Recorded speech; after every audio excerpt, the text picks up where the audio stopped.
It's hard to determine exactly how many children in Wake County are experiencing homelessness, but we know that there are approximately 4,300 school-age children that are homeless in Wake County. And we also know from national statistics that about 51% of children that are under the age of 5 experience homelessness. So generally speaking, we double that. So I think it would be safe to say that there are probably about 8,000 children or so in Wake County that are experiencing homelessness.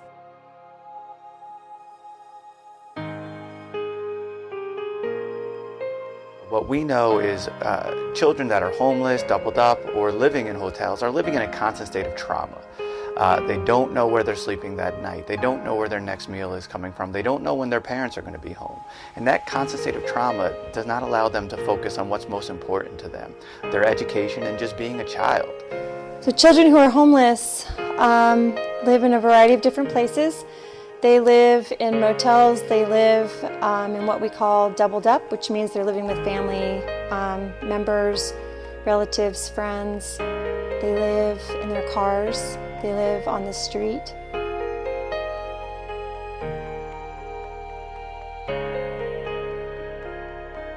Scientists have found that early adversity leads to a chronic and excessive activation of the stress response. Kind of like revving the engine of a car for weeks at a time.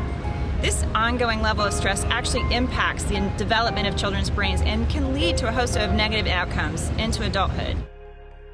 The problem has grown significantly in Wake County, in fact, all across the country.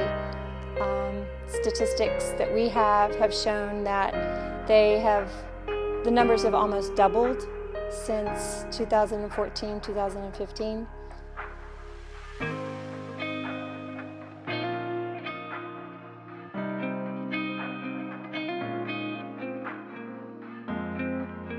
When I got referred Angel from the Wake Med Hospital System at Project Launch, she had just had a little baby, so he was 4 weeks old, and she also had 2 toddlers, and she was living in a hotel.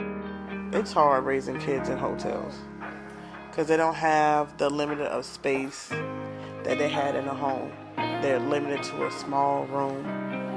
And you don't like for them to run outside because they can run outside and a car can hit them or anything can happen. It's hard because you never know. But now I can finally breathe and say that no one's going to come take my kids away. What REACH does primarily is we're a very unique program in that there are not a lot of programs that focus on children that are experiencing homelessness as sort of their primary target population. And so that's where we come in. So we're able to actually identify where children are.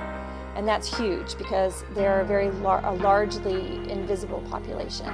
Oftentimes we do see developmental delays, we'll see speech delays, we'll see gross motor delays, we'll see kids that are behind in school. And we'll say, okay, what can we do now to help this family and help these children? And so we work with the entire family. We connect them with resources after we identify what their needs are.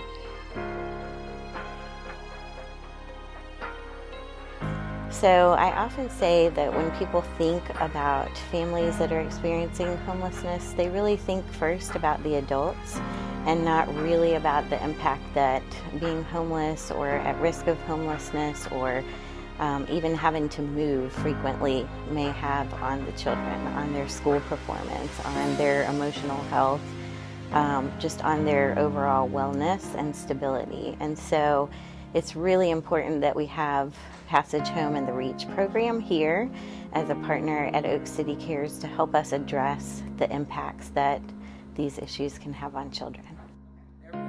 I love children. I aspire to be the social worker that I needed in my life, that my mom needed, and that support that she needed working through the school system. Actually having that person there that can provide information and resources. I want to be that person for every child that I touch and every parent that I'm able to talk to. We have 1.5 case manager to serve over 400 children a year. And that's hard, and so we need help in a variety of different ways. People can get involved with us by donating, which would be wonderful, but also people can get involved by donating items, baby items that we need desperately for our families with young children, school supplies, volunteering with our programs that we have, our workshops that we have for parents and families, and probably most importantly, just getting involved in the issue itself and becoming a voice for children and for families that are experiencing homelessness. We're a lot better now since we met y'all. If we wouldn't have, I don't know what would have happened.